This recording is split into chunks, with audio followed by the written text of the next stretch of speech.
Hello, this is how to play power chords part 2. If you followed the first video on how to play power chords, you should be able to play the simplest power chord shape and only hear two strings and not hear any more. Anywhere on the fretboard.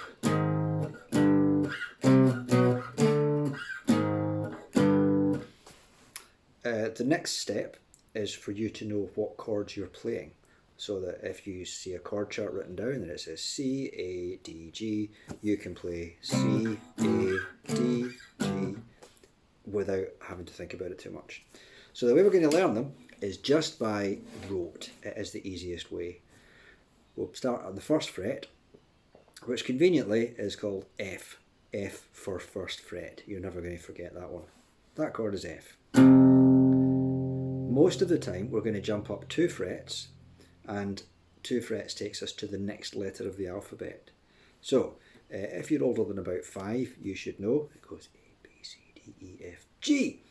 That's G. So the third fret is G. We now know F and G. 2 frets above that, it doesn't go to H because music doesn't go as far as H. Music goes A, B, C, D, E, F, G and then starts again. So this is A. F, G, A. With me so far? Another 2 frets, I'm sure you all know the next letter of the alphabet after A is B. So F, G, A, B we have. Oh. That was professional. F, G, A, B.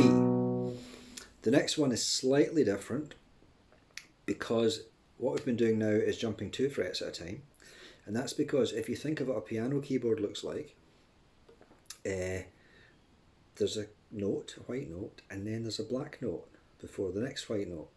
So between F and G there's a black note, and that's another fret. Between G and A there's a black note, which is another fret. Now between B and C, if you look at the keyboard, there is not a black note. That means we only move 1 fret from B to C. So we now know F, G, A, B, C, and then it goes D, predictably, and E. Easy enough? F, G, A, B, C, D, E. I'm going to add one more, which is, we've gone down to the first fret, you can go down 1 fret below that, we can go to the nothingth fret, which is E.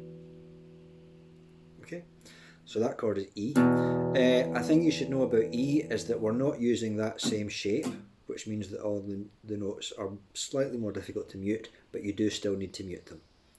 You still have, whether it's your first finger or your second, you should be muting all the strings apart from the 2 we want to hear. So the way to learn this is to say it aloud as you're playing the chords and make sure you get it right. It sounds a little bit as though you're in primary school learning your times tables again, but it works for complicated reasons to do with how the human brain works. This is activating 2 different bits of the brain at the same time, and you will learn it more quickly. So what you're going to do is play E, F, G, and say them out loud as you play them. E, F, G. Once you get the hang of that, go A, B, C. Do that several times. A, B, C. And then do them all. E, F, G, A, B, C. And then the next 2. D, E. You can go beyond that. You can play more chords because that continues up the alphabet. From E it goes F, G, A, B, C. In real life you're never going to do that because the frets are tiny, it's really awkward to play, and it sounds rubbish. You can play those chords much more easily somewhere else. So E, F, G, A, B, C, D, E. And probably for a while if you see a chord chart written down and you see a C chord, you'll go E, F, G, A, B, C. C, yes.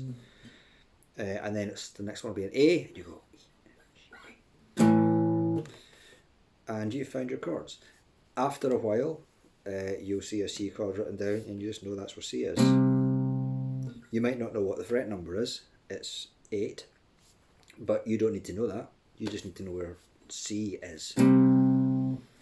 So the first song we're going to try and play is just the beginning of One Way or Another by Blondie, which has 2 chords in it. The first one is D.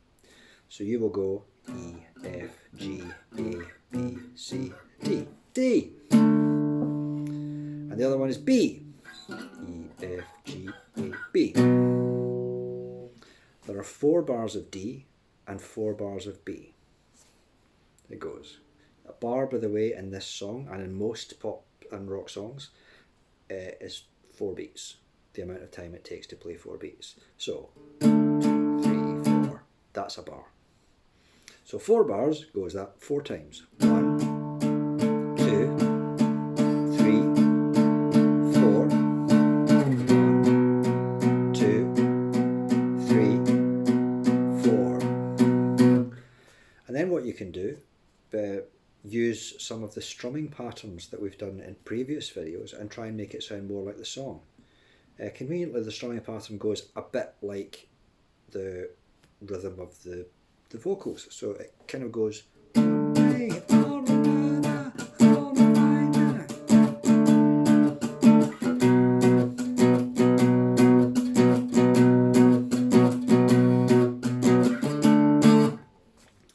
go away and practice that, and then think of any other songs that you know the chords to. If you've learned chords down here, that goes D, G, A, G, you might be able to play it here.